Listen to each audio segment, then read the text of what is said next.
can we please welcome to the stage Faith? Woo! Keep it going, keep it going, keep it going! Yeah. Racial inequality remains one of the most pressing issues of our time, and it's hard to believe that in 2024, people still face unfair treatment because of their skin colour. Today, I want to discuss why this is happening and how we can work together to end it.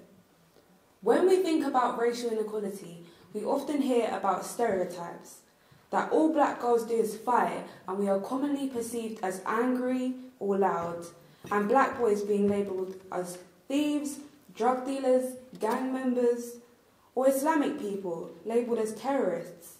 I'm sure many of us here have heard about these stereotypes. But these ideas limit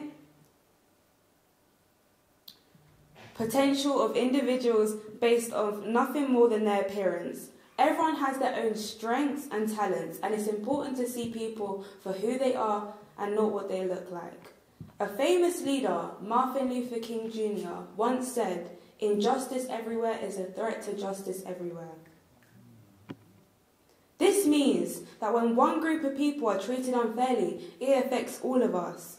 We should care about what happens to others because we all share the same lives. When we stand up against unfairness, we make our community stronger and better for everyone.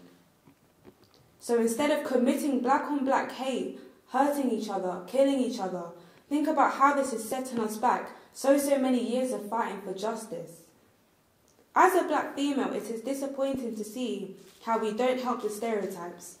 Us females constantly fighting each other and arguing over petty things instead of helping each other, and black males commonly involved in gang violence and knife crime. I think that the black youth of today should also think about how we are portraying each other and help each other to succeed. Yep.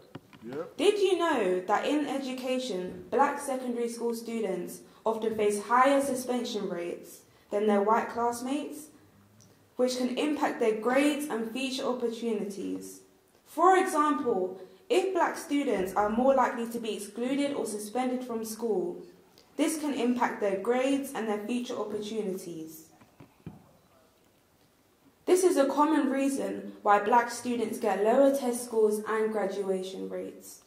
Additionally, when it comes to jobs, black people lack the opportunities and experiences to access high-profile jobs compared to other people, and the severity of punishment for your wrongdoing is often completely different, and the consequences are harsher and sharper.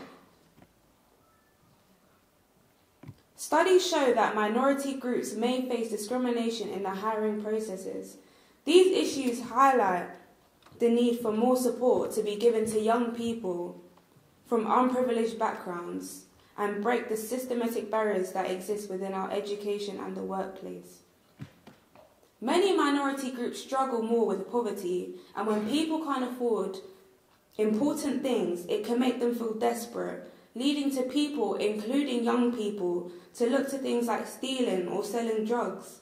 They may see crime as the only way to get what they need to survive because they don't have access to good jobs or support. It's important to have empathy for people just trying to cope through tough times instead of pointing fingers. Area and where you have grown up can have a big impact on your life. Living in a deprived area can mean you have less access to good schools, safe places to go out, and supportive community programs that can have an impact on your education and social skills, as you might see more crime or struggle things like poverty. Most of these deprived areas have a more diverse groups, and all of these factors can shape your experiences and opportunities, making it important to find ways to overcome these challenges. Personally, I have seen and experienced more racism throughout the last few years, especially moving from a mixed ethnic school and area to a predominantly white area and white school. As before, I never really saw how being black affected your life. This can be in subtle ways like microaggression, casual racism, or different punishments in the classroom. As before, I was the same as everyone else, so seeing how racism really is can be upsetting.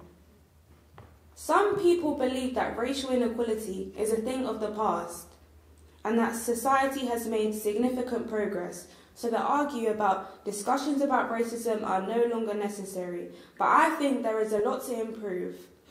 So here is 3 things you should all take from this speech to help fight racial inequality, such as equal opportunities. We need to make sure that people from disadvantaged backgrounds have equal opportunities.